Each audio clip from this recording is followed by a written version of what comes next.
Hi friends, welcome back to my channel. So నేనైతే interesting స్టోరీతో నేను ముందుకు వచ్చాను. సో వీడియో ఎండ్ వరకు అయితే చూడండి. అండ్ కంపల్సరీ ఒక మోరల్ స్టోరీ అయితే మీరు మైండ్లో పెట్టుకుంటారు. సో ఒకరోజు ఒక గ్రామంలో తాతయ్య మనవరాలు అయితే మాట్లాడుకుంటూ ఉంటారనమాట. సో కంటిన్యూగా మనవరాలు మాట్లాడడం చూసి తాతయ్యకు ఒక ఆలోచన తడుతుంది అనమాట. ఇవి మన చిన్నప్పుడు చదువుకున్న కొన్ని స్టోరీస్ ఆధారంగా అయితే మీకు చెప్తున్నాను అనమాట. నేను విన్న కొన్ని స్టోరీస్ మీతో షేర్ చేసుకోవాలనుకుంటున్నాను. సో ఇంట్రెస్టింగ్గా వినండి. సో సీతాపురం అనే గ్రామంలో ఒక వింత నమ్మకం ఉండేదన్నమాట. వాళ్ళ తాతయ్య చెప్తుంటాడనమాట ఆమెకు స్టోరీ. సీతాపురం అనే గ్రామం ఉండేది. అందులో ఒక వింత నమ్మకం ఉండేది. ఎంత చిన్న విషయమైనా పెద్ద విషయమైనా కానీ గొడవలు పెట్టుకుంటూ ఉండేవారంట ఆ ఊర్లో జనము. సో సీతయ్యనేమో కొంచెం తక్కువ మాట్లాడేవాళ్ళంట.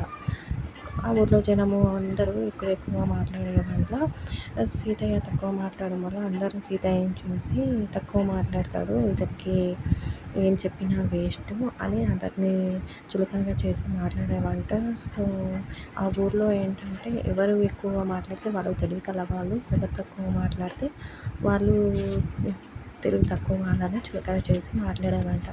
సో ఎంత తక్కువ మాట్లాడింది, ఎంత ఎక్కువ మాట్లాడిందని కాదు కానీ సీతయ్య అనే వ్యక్తి మాత్రం చాలా తక్కువగా టైంని బట్టి మాట్లాడేవాళ్ళంట.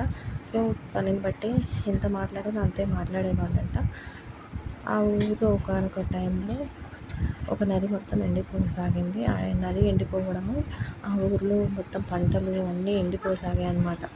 అన్నీ ఎండిపోసాగాయి. సో ఊళ్ళో ఉన్న జనం మొత్తం ఈ పంటలు ఎండిపోవడము, నది ఎండిపోవడము, వాటర్ రాకపోవడము, నీళ్ళు సరిగా లేకపోవడం అన్నీ చూసి ఆ ఊర్లో ఉన్న ఒక గ్రామానికి ఒక పెద్ద రాజు ఉంటాడు కదా, ఆ రాజుకి చెప్పసాగారనమాట. సో ఊర్లో ఉన్న వారందరూ రాజుకి చెప్పగా రాజు అంటాడు కదా, ఈ ఈ విషయాన్ని ఎవరైతే కనిపెడతారో, దీనికి ఎవరైనా మార్గాన్ని కనిపెడతారో వాళ్ళను ఈ ఊరికి సలహాదారుగా ప్రకటిస్తానని చెప్తాడనమాట.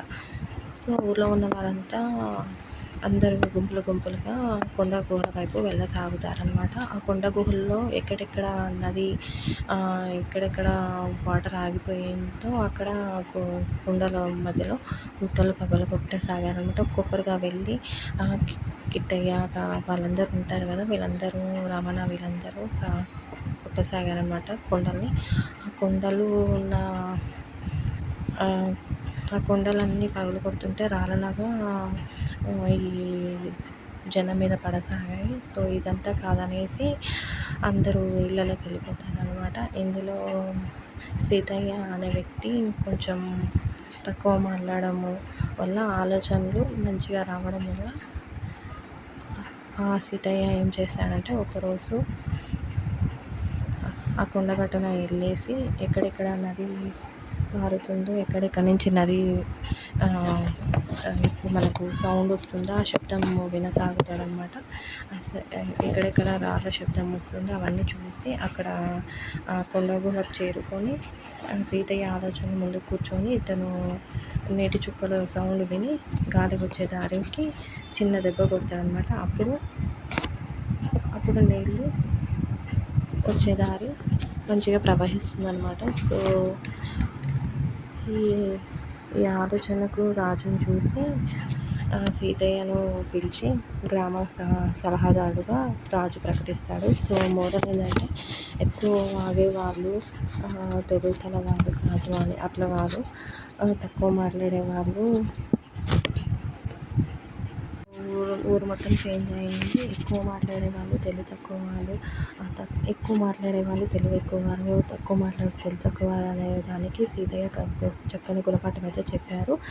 ఎక్కువ మాట్లాడడం గొప్ప కాదు, ఆలోచించి ఆచితూచి మాట్లాడి సమయానికి తగిన ఆలోచన చేసి ఊరి పంటలను వాటన్నిటిని కాపాడి ఆయన ఒక మంచి సలహాదారుడుగా నిల్చున్నాడు. సో మీకు మోరల్ అయితే తెలిసిందే అనుకోవచ్చు.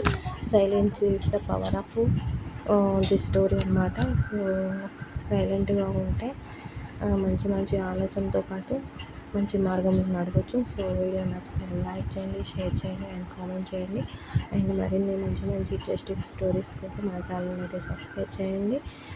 అండ్ వీడియోలో చూసిన వాళ్ళంతా మీరు ఈ కేటగిరీ కూడా చెప్పండి. సో ఎక్కువ అవుతారా, లేకపోతే ఎక్కువ మాట్లాడే వాళ్ళ, తక్కువ మాట్లాడే వాళ్ళ కామెంట్స్లో చెప్పండి. Work in silence. And so thank you so much.